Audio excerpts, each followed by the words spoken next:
Hello, my name is Mike Lutz, and welcome to my CIBE presentation.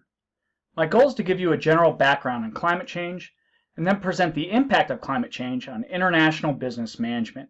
Two quick disclaimers before we get started. One, I am not a scientist, and two, I'm not making any political arguments. The article I selected for this assignment was Earth to CEO, Your Company is Already at Risk from Climate Change.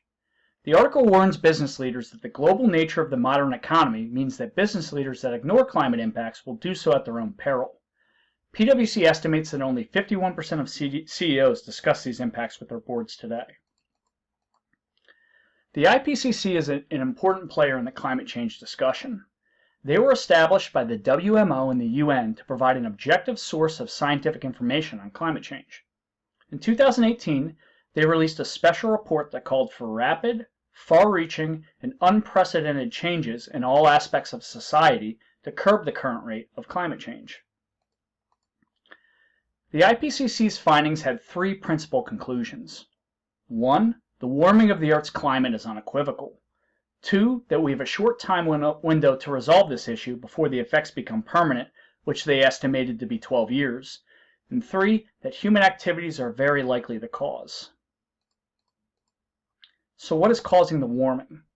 The IPCC and other scientific agencies have noted a direct correlation between increases in greenhouse gas emissions and corresponding increases in global temperatures. As noted in the previous slide, this is important as the IPCC and other scientific agencies have also concluded that these increases are largely driven by human activity. So why does this matter? This is important because as global temperatures and greenhouse gas emissions increase, the impacts of climate change are estimated to become more widespread and intense in impact. You'll see in this graph various impacts already being recognized throughout the world today. Who is affected? Though the impacts will be pervasive in scope, developing countries will likely be the most susceptible and most adversely affected. If true, this will further contribute to overall global unrest, as well as act as an accelerant for further disparities in global income inequality. How has globalization contributed? In general, international trade has exploded over the last 70 years. By way of context, international trade is 32 times greater today than it was in 1950. The proliferation of international trade has been linked to increases in global greenhouse emissions. The specific mechanism for these greenhouse gas increases come by way of what scientists call scale effects. Scale effects basically state that greenhouse emissions will increase globally with increases in global economic activity, the rationale being that increased activity also requires more energy consumption. What industries are most affected? While all industries and sectors stand to be affected, the UN and WTO estimate that agriculture, tourism, and industries tied to trade infrastructure and trade routes stand to be most affected. Obviously, any trade infrastructure impacts will have pervasive international business impacts given the effects on global supply chains.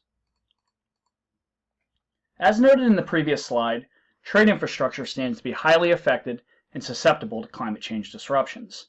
This is primarily due to two factors. 1, the global reach of modern supply chains, and 2, modern inventory management practices that increasingly deploy just-in-time inventory methodologies.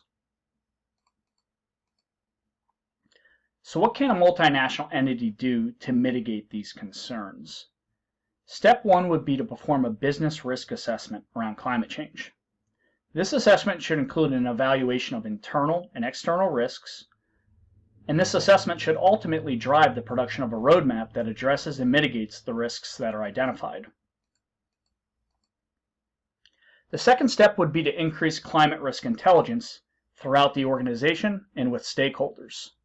This would include education and outreach to all involved stakeholders, which would include, but wouldn't be limited to, employees, customers, suppliers, and investors. This would set the stage for company-wide integration of climate change management concepts. A few other things to consider. When expanding into new markets, companies should assess climate risks in addition to cage differences and Hofstede cultural dimension differences. This would ensure a comprehensive understanding of the new market prior to investing funds. And finally, for companies deploying a home-based strategy, they can consider deploying a hub strategy. This would have the benefit of eliminating single sources of failure, which would diversify and help mitigate the risk of disruption related to climate change. Lastly, these are my references. I appreciate your time and thank you for listening.